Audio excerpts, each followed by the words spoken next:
Oh, sorry. Oh, sorry. Good morning. Good morning. How is everyone this morning? Excellent. Awesome. There's reverb. Say again? Oh, that's okay. We're about to sing, so let's sing. Oh, there are the lyrics. I put them out there for you. You ready? There are instructions. Everybody, get up on your feet. See the light in everybody you meet. Everybody, get up on your feet. See the light in everybody you meet. Let us be reminded of who we've come to be. We are love, we are one.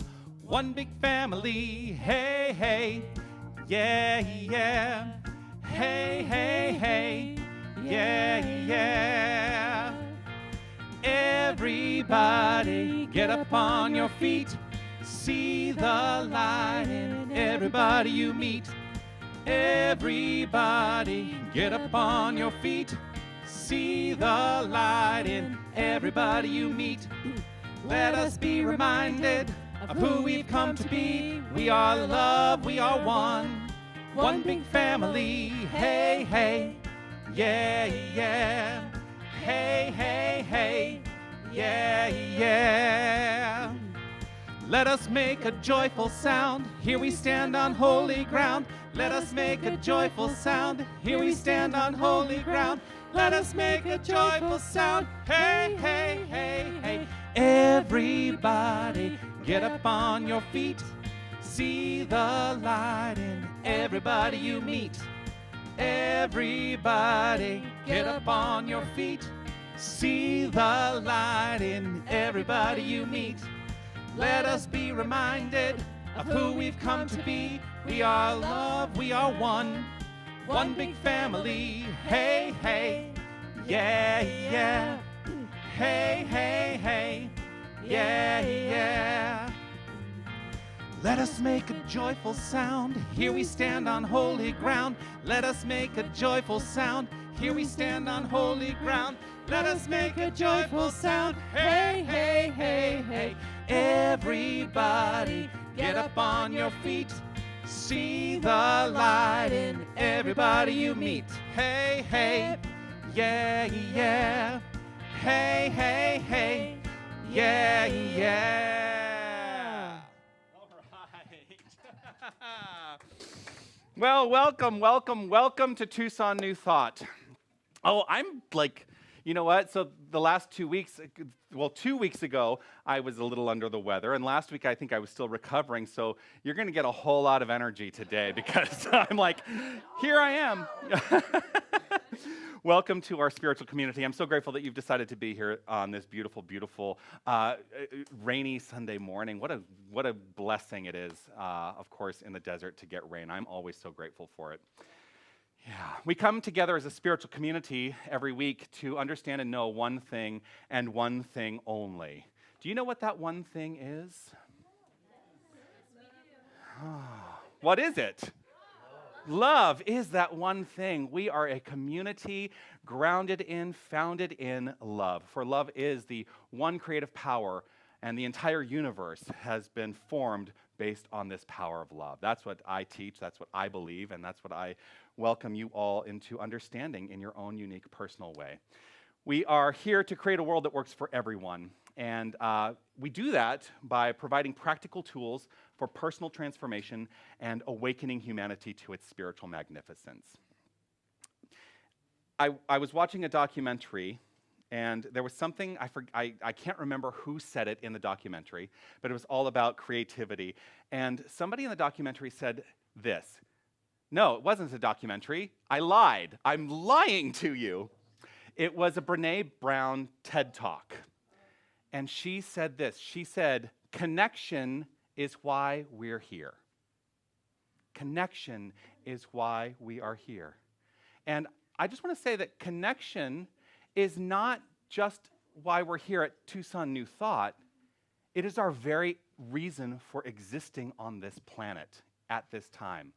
So I'm going to invite us all to allow ourselves to connect with everyone. First of all, I want to say that I see you, and here's what I know about you. You are magnificent.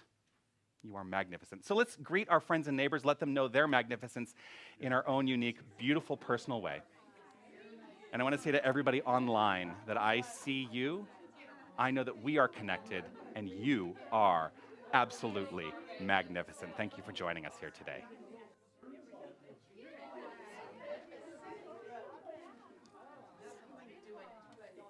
I'm going to put that there. You. I would be delighted if you would please provide for me a number between 25 and 423. 44. We're going right to the beginning. A number between 1 and 4. 4. All right. It's interesting, the last couple times we've done this, it starts with a section header. That the paragraph that has been chosen is always preceded by a section header. So this section contains all knowledge. The universal mind contains all knowledge. It is the potential ultimate of all things. To it, all things are possible. To us, as much is possible as we can conceive according to law. I'm going to read that again. The universal mind contains all knowledge. It is the potential ultimate of all things. To it, all things are possible. To us, as much is possible as we can conceive according to law. So, this is right at the beginning. This is the fundamental premise of the teaching. This is actually in the introduction to the book, not even the first chapter. And the introduction is done in 4 parts, and we often go through those 4 parts, often at the beginning of the year in Science of Mind centers, religious science centers, which is the path of new thought that I was brought up in. I'm a religious science minister, and so that is my construct for understanding new thought. This is in the section called What It Does. What it is love. We've already established that. That's how we started the day. It is love. Love is the self-givingness of the Spirit. The Spirit is love. And as it gives, it is doing so by means of all creation. So everything that exists is the expression of love. So when we talk about the universal mind contains all knowledge, what we're saying is, in alignment with the love that is, everything that is possible to be known already exists. It contains all knowledge. It contains all knowledge. It is the potential ultimate of all things. Everything that can be, has been, or ever will be already exists as an idea in this universal mind. Well, how does that work for us? Because that seems like a very big idea, right? Like, we can feel the weight of that's like a lot. Here's the great news. Since God is all there is, since love is all there is, since this infinite spiritual power is all there is nothing else, there's nothing separate from it, that means that's true for each and every one of us. That is our identity. It is who and what we are. We're not separate from it because, as I've said previously, if we were separate from it, it would no longer be infinite because there would be something else. It would become finite. So to be infinite, that means it must include each and every one of us. So, what this is saying when he gets to this and it says, to us, as much as possible as we can conceive according to law, what is being said here is, as we are the impress and expression of this divine power, which has infinite knowledge, we have that same access to the infinite knowledge of the universe and the infinite expression of the universe. So we can create anything which we can conceive. So our job is to live in the world of conception. Our job is to be the creators of our lives. No one else is going to do it for us. We get to take an active role in creating our own lives, which is perfect because this entire month, the theme is cultivate creativity. cultivate creativity. We get to cultivate and nurture that intuitive, creative nature within each and every one of us so that it may flow forth in terms of our best lives possible. Because isn't that what we're here for? People come to these centers often because they feel broken, they feel down, they feel like, oh, something needs to change in my life. That's not always the reason people come. Sometimes people are looking for a date, which is why I showed up in a religious science church the first time. But here's what happens. We come to these centers, we come to know a deeper understanding of who we are in relationship to the universal, that we are not separate, and we get to utilize this power for good in our lives, and that is empowering. The whole purpose of New Thought is to empower. It is to empower us to create our lives according to our requirements and desires. We are not subject to anything outside the self. Not at all. There are other philosophies that will tell you that you are subject to something outside the self. But I've come to know something more in my life, that I get to create my experience. And I'm so grateful for that. The universal mind contains all knowledge. It is the potential ultimate of all things. To it, all things are possible. To us, as much as possible as we can conceive according to law. That which the mind can conceive and believe is ours to receive. That's how we live this philosophy. So I encourage you to consider that as we step forth today into the next expression and the next expression and the next expression of our lives, that you are 100% in charge of all of it. All that you experience and encounter, you get to make decisions around it. I think that's all I have to say on that today. Let's look at the cover of our program and read together the affirmation that the monthly affirmation. I will read it first, and then we can read it together. The affirmation reads like this: Today and every day, I cultivate my own creative spirit with love and kindness. Let's read that together.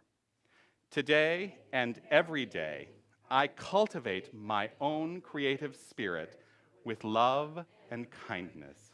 One more time. Today and every day, I cultivate my own creative spirit with love and kindness.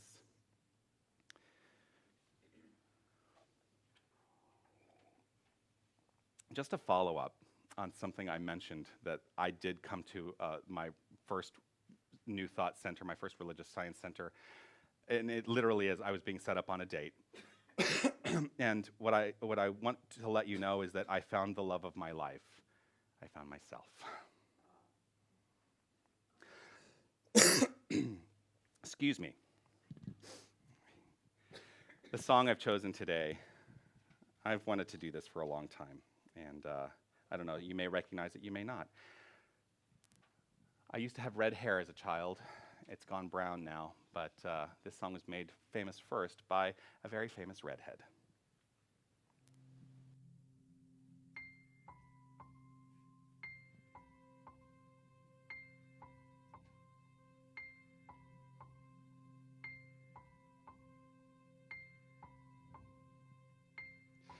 Come with me and you'll be in a world of pure imagination.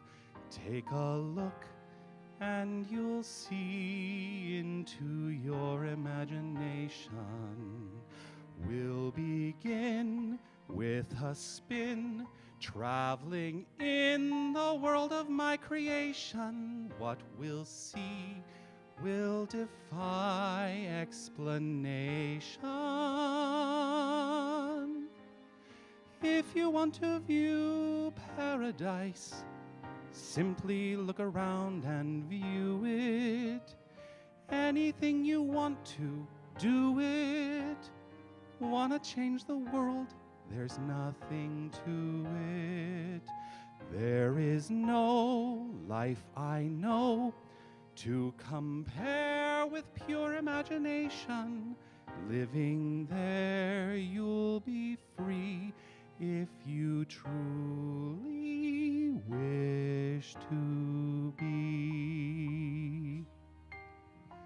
You will find in your mind there's a world of endless endless fascination. No more fun place to be than in your imagination. You can dream any dream. You can savor every situation. Life in there's a sensational sensation. If you want to see magic lands, close your eyes and you will see one. Wanna be a dreamer? Be one. Anytime you please, and please save me one. There is no place to go to compare with pure imagination. So go there to be free if you truly wish to be.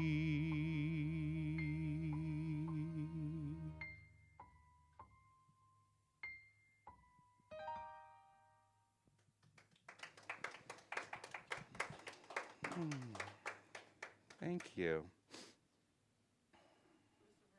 Gene Wilder. Yeah.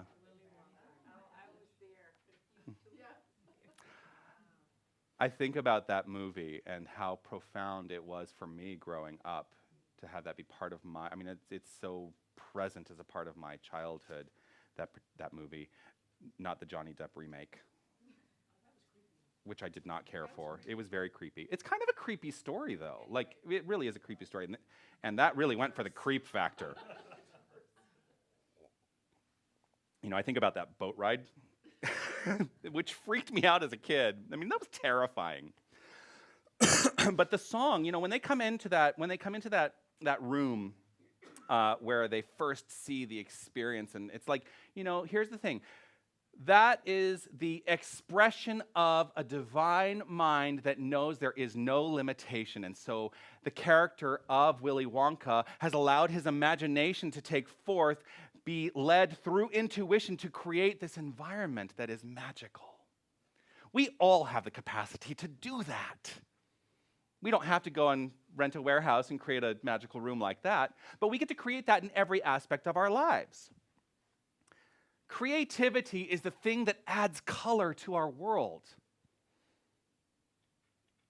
If we were not the creative creatures and expressions of light and love that we are, we would simply be automatons.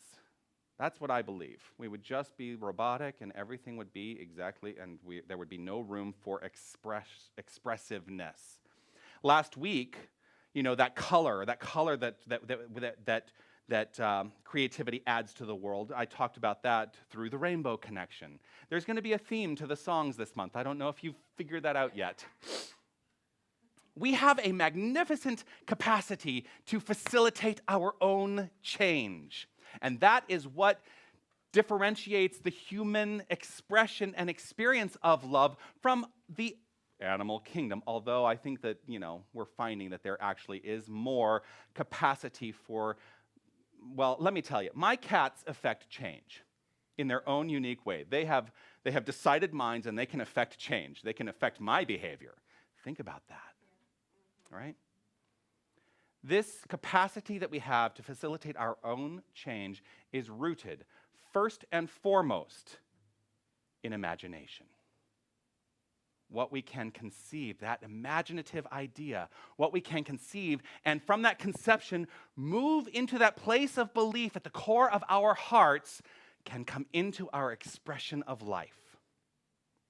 Ernest Holmes wrote this: after the intellect has made a decision, then the imagination is called into play and the game of living commences. After the intellect has made a decision, then the imagination is called into play and the game of living commences. How many of you are willing to give in to your imagination and just play? Sometimes I see a hand, yes, right? There's yeses. How much do you lead with that? Here's the thing about life. Life is supposed to be fun.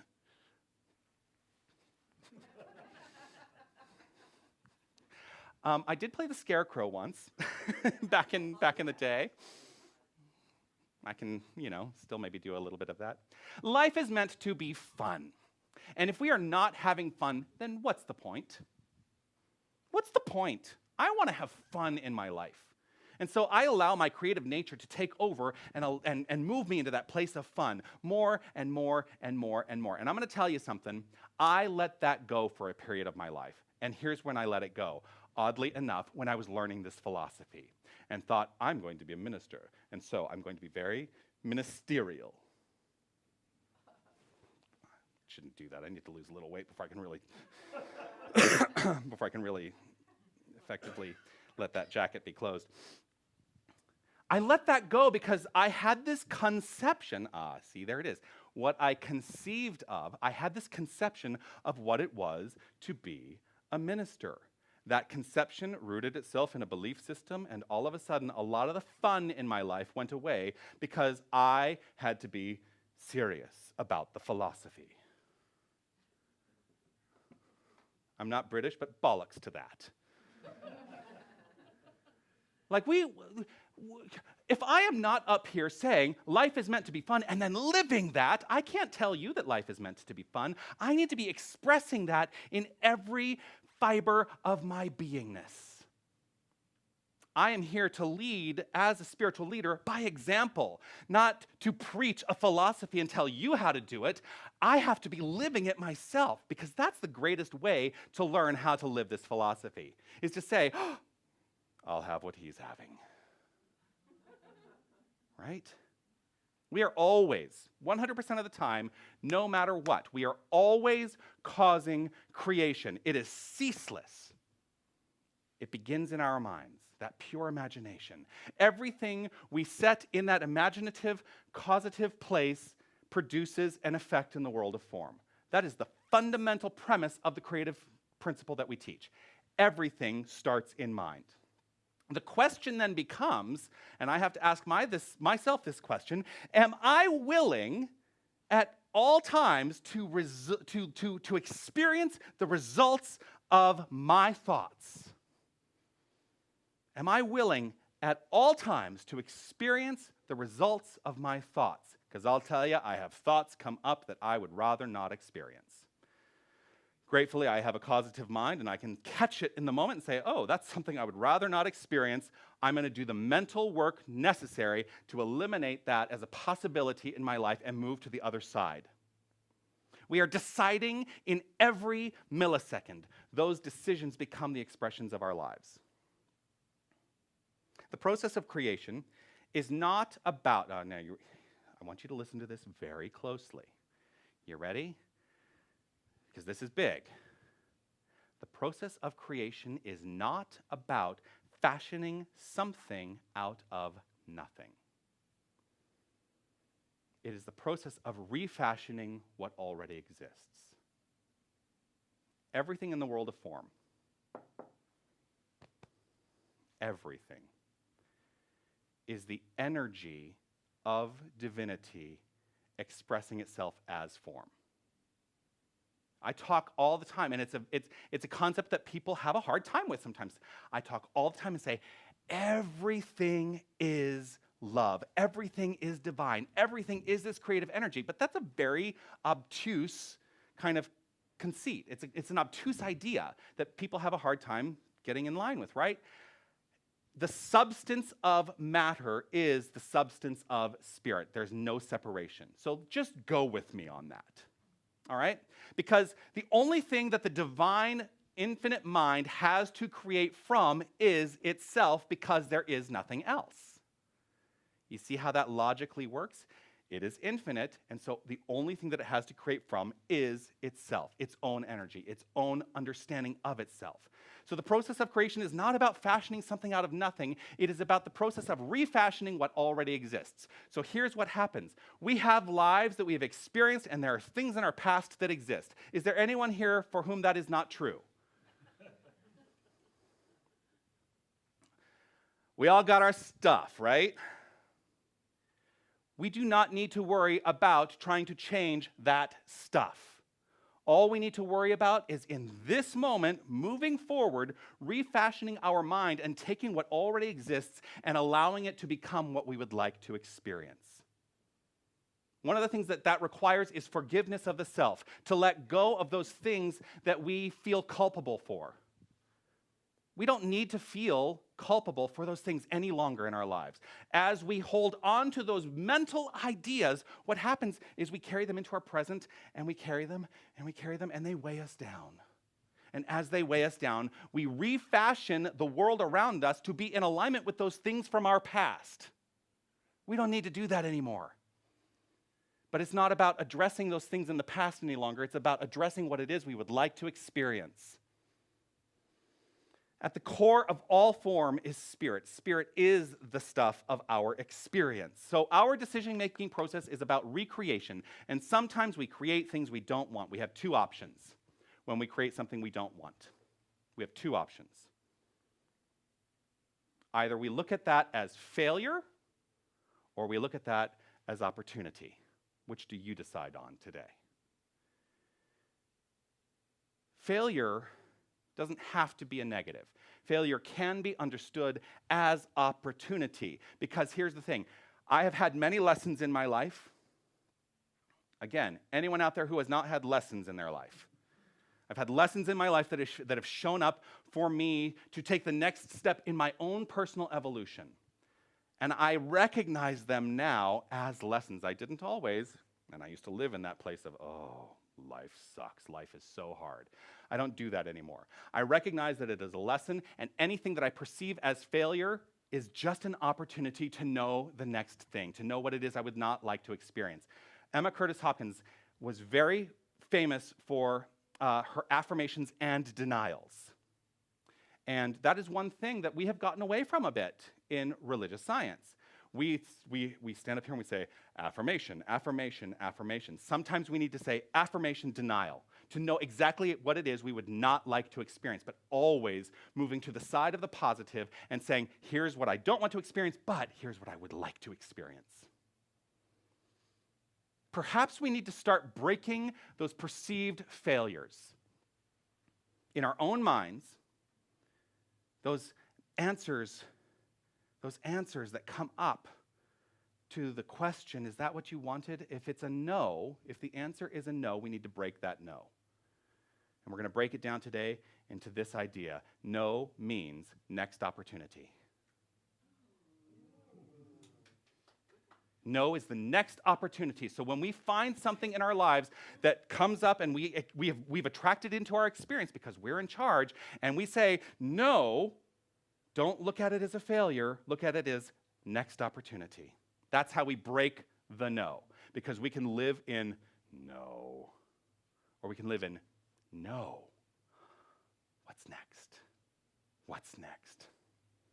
This may be a break from our consideration of the deepest sense of self, who we have been and who we continue to express as in this plane of action. The difference between failure and success, there's one thing that differentiates failure and success. Does anyone know what that is? So clearly I need to be teaching class. How you interpret it, okay? There's a one-word answer that I'm looking for. While those are all correct, it's not the answer that I'm looking for. Acceptance is a good one, but it's not the one I'm looking for. What is the difference between failure and success? It's one word. It's a one-word answer.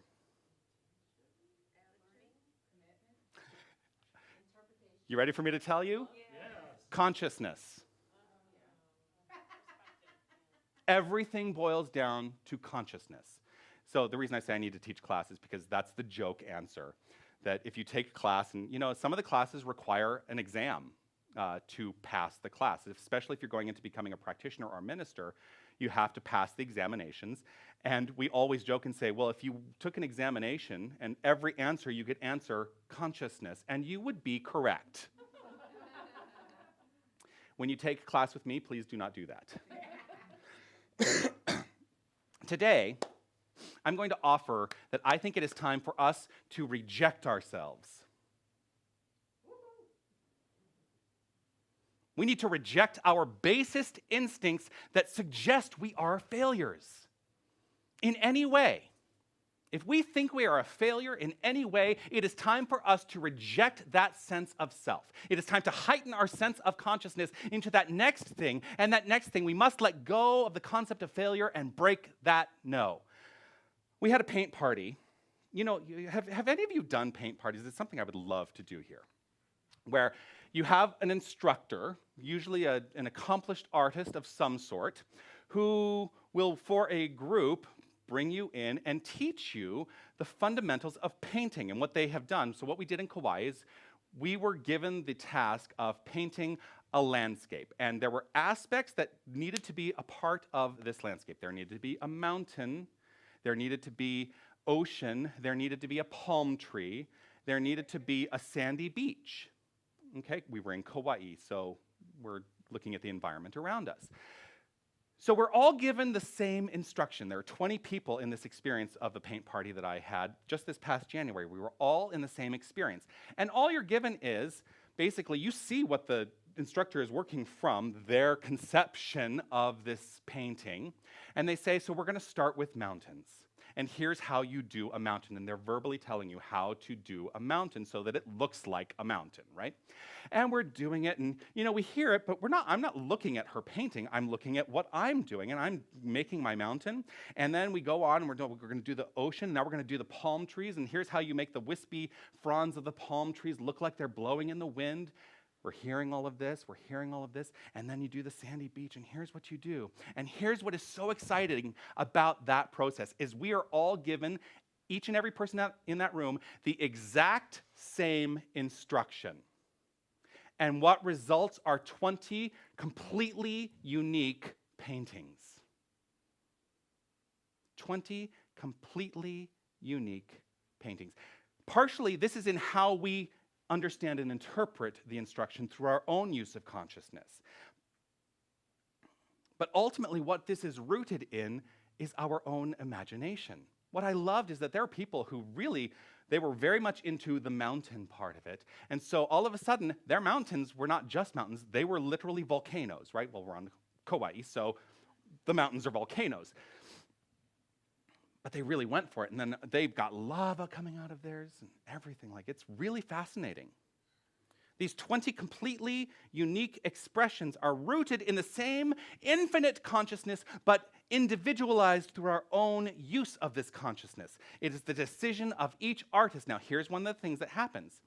We all finish our paintings, and then we all put them on display. And what is the human nature thing to do? We start to compare our work with everyone else's, and we decide whether or not we are a success or a failure based on the world of form. We do this a lot in our lives. It is human nature, right? It is that base instinct that says, I have to compare myself with everything out there to determine if I am a success or a failure. Success is not about how much money you make. Success is not about the way that you, the degree to which you have notoriety in the world. Success is one thing and one thing only. Class, what is that? Consciousness. Success is consciousness. It is an idea at the root of our beingness that says, I am a success, and so I am a success. Everything I do must be successful if that is my conceit and that is the belief at the root of my heart. So how do we let go of the concept of failure? Because I'll tell you, I looked at my painting and I did it. This established spiritual giant before you did it. I looked at my painting and I thought, oh, look at that painting, that's so beautiful, but what about mine? I decided on some level that my painting was a failure. And you know what? I'm a good painter. There's actually, am I going to do, yes, you know what, I'm going to do this. You ready? I'll be right back.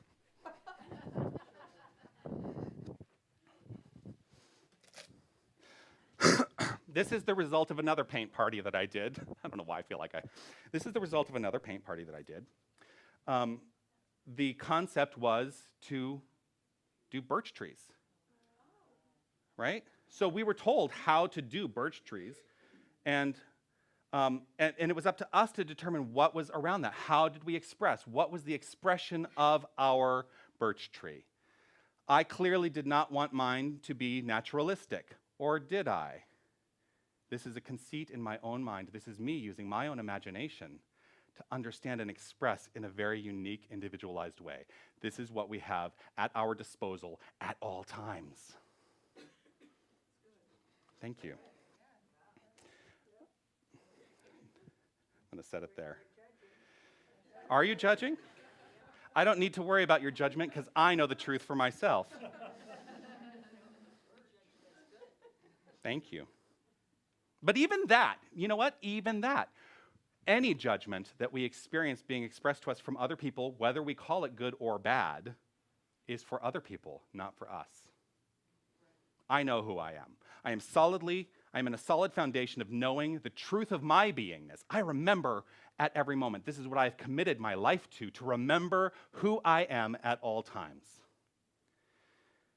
How do we let go of the concept of failure, right? Part of this is we need to retrain our minds. I have been in this philosophy long enough now that I think I've retrained my mind to a pretty good degree, but I'm still working on it every single day.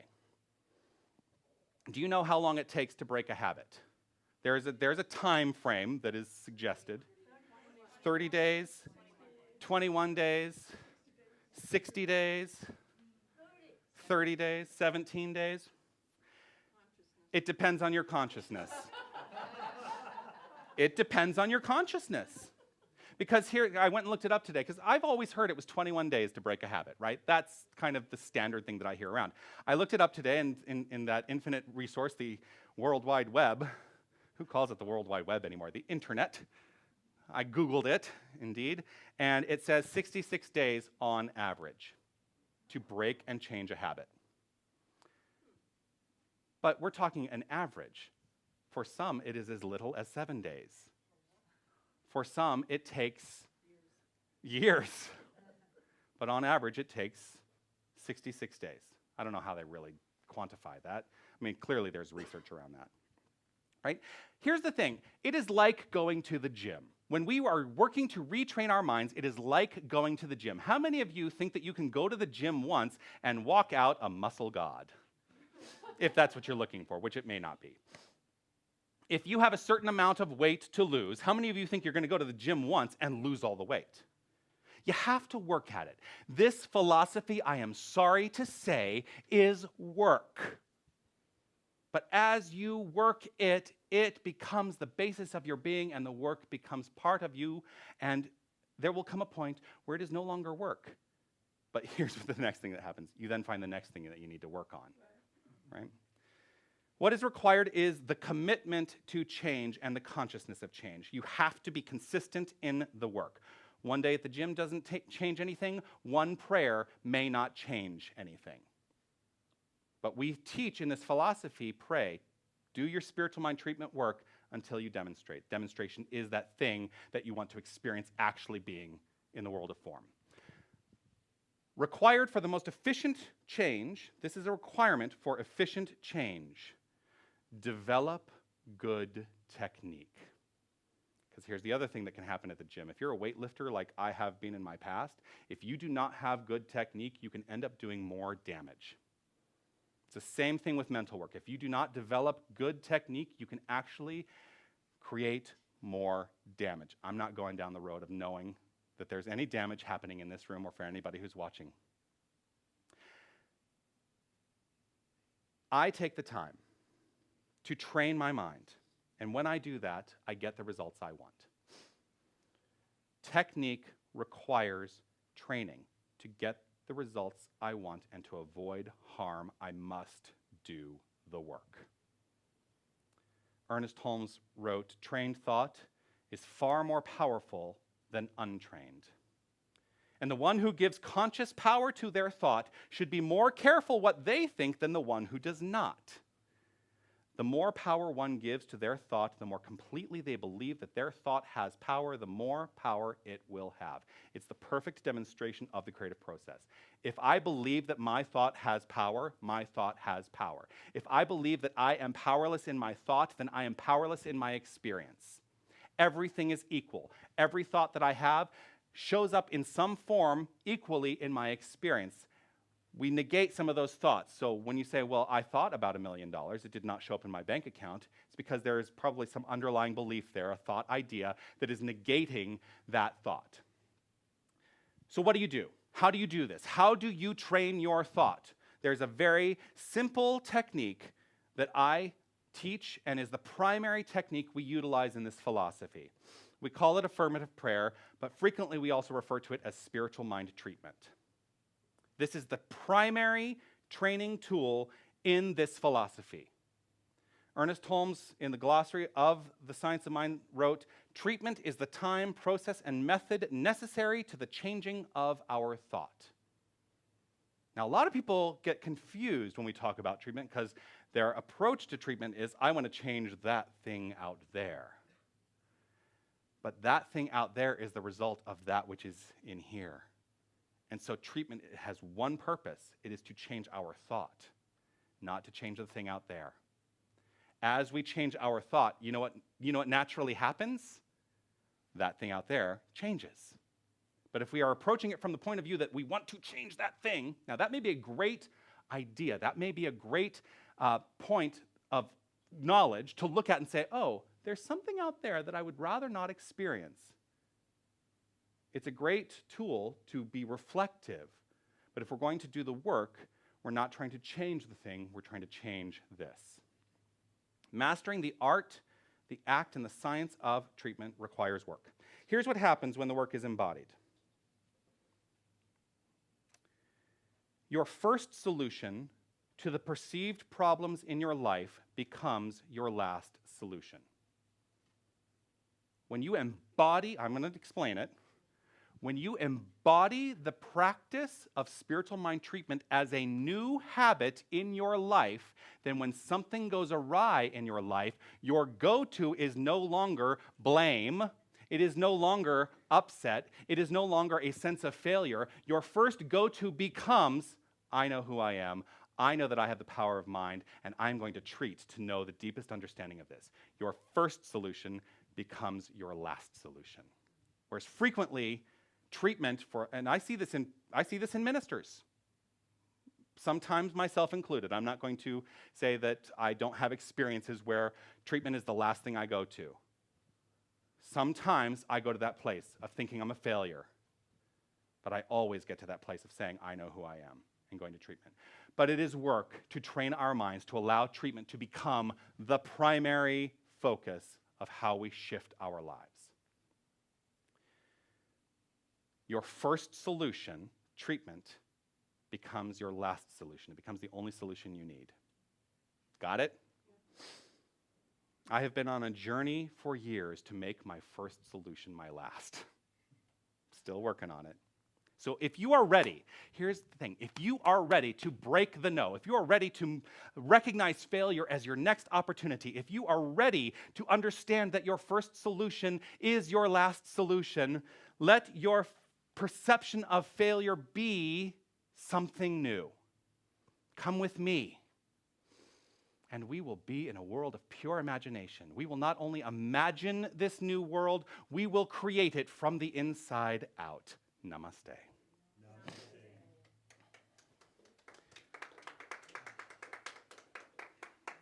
I'm going to invite us to settle in, to concretize this idea, to allow this idea to take form in our own minds, reflecting on the truth as we allow this beautiful song. It's actually right there, too. Yes, that's bigger lettering that Anita's going to sing for us.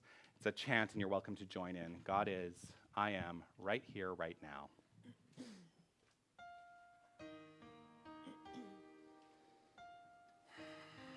Just relax right where we are. Allow that kernel of truth, whatever sparked our inspired mind, to take hold and know the truth from this point of view, that right where we are, God is.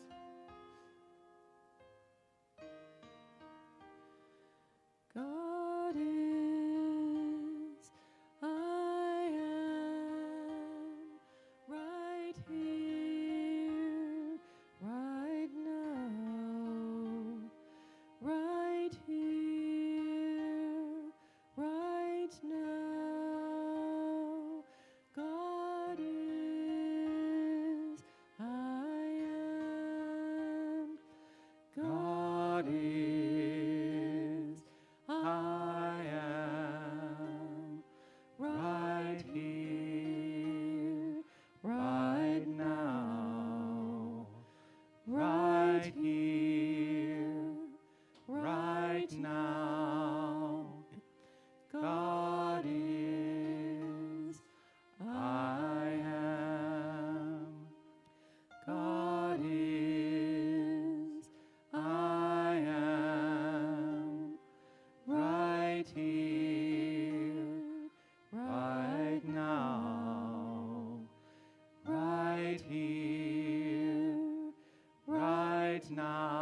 Take a breath.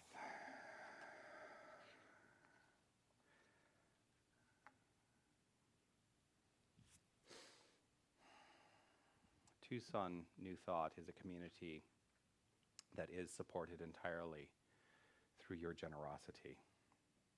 And so I'm going to invite us all to take out whatever it is we're offering the center today, our investment, our gift, our contribution, our tithe, whatever we choose to call it, that doesn't matter. The name does not matter. What it is the aspect of sharing love and keeping love in circulation through this thing called money. There are options for giving. You can give cash, check. William's going to pass the basket around. You can give online. If you're watching online, you can give by clicking the donation button or the donation link in the description. But here's what I would like you to know. I honor your commitment to the vision and mission of this organization. I'm grateful to you for your support and for the blessings that you share. Thank you so much. Thank you so much. Let's read together the divine givingness statement as we hold whatever it is we're offering the center today in our hand. Divine love consecrates my gift. It goes forth to heal, prosper, and bless. It is evidence of my conviction that spirit is the source and substance of my supply. I joyously contribute to the vision of my spiritual center, knowing that it returns to me multiplied abundantly. I'm going to invite William to take that around, and I'm going to invite Marvis to join me here.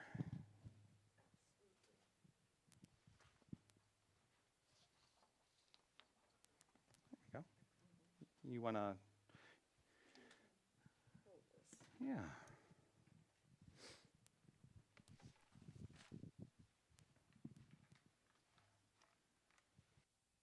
Okay. My name is Marvis, and I am reading off the announcements today.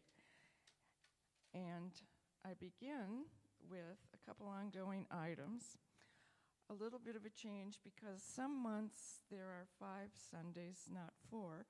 We're going to call the potluck on the final Sunday of the month so that it takes into account those months with 5. The first Sunday of each month is the youth program offered to all those who would like to attend and have children or little ones that they would love to bring and not be concerned or worried about when they're here. The Conscious Coffee Connection is online with Reverend Jonathan and Reverend Steph St. Amand on the 3rd Tuesday of each month at 9 a.m. Tucson time. Look for the link in email or on the Tucson New Thought website. And the next meeting is May 21st. And I want to add that I was sharing with Jonathan that this was a little intimidating to me, thinking this is a reverend gathering, and it's not. It's open to any and all who have questions or want to discuss the topic of the day or to find out more about New Thought, religious science, science of mind. We're asking for your help in spreading the word of our center and our magnificent minister. We have made up flyers with little tear-offs on the edge. And we're asking if everyone here would take 3 and distribute them this week or within a time frame to various places. And we gave you an idea of those locations, which could be grocery stores, gyms.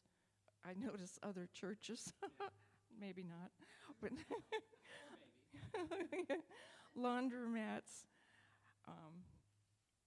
Of course, coffee shops. And so please do that. They are at the table at the door. And I want to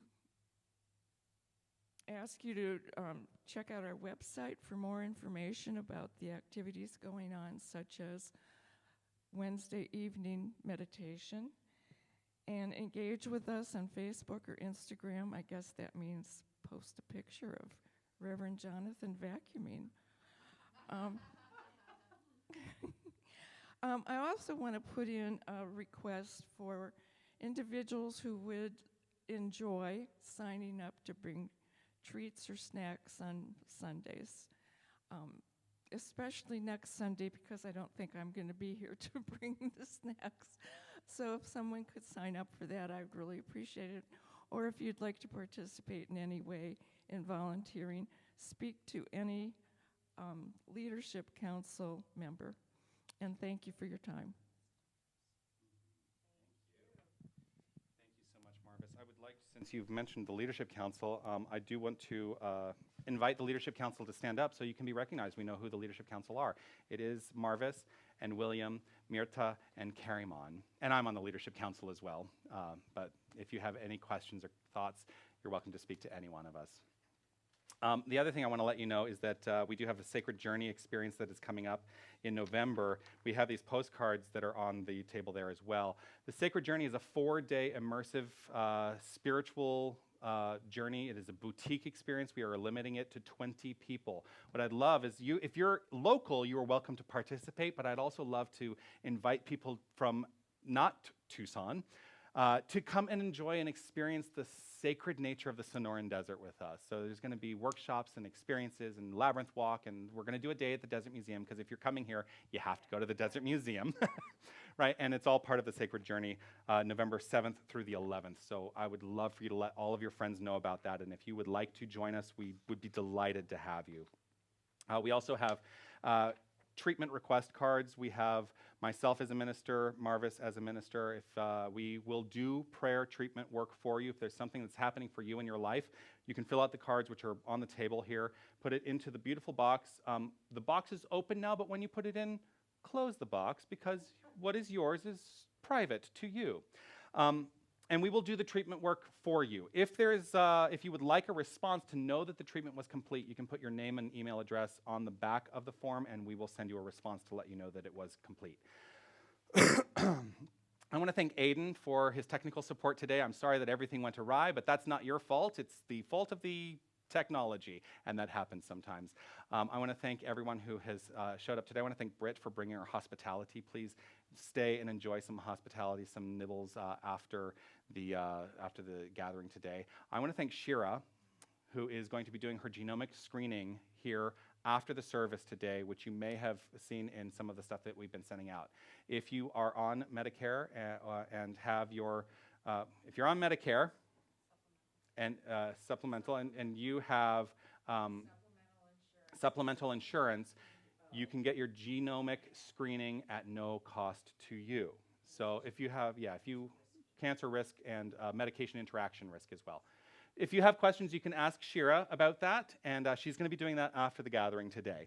I want to thank everyone for being here today. Karimon, Anita, thank you for your service and support of our Lighting the Flames of Faith. Reverend Marvis, thank you for stepping up to the plate and doing our announcements today.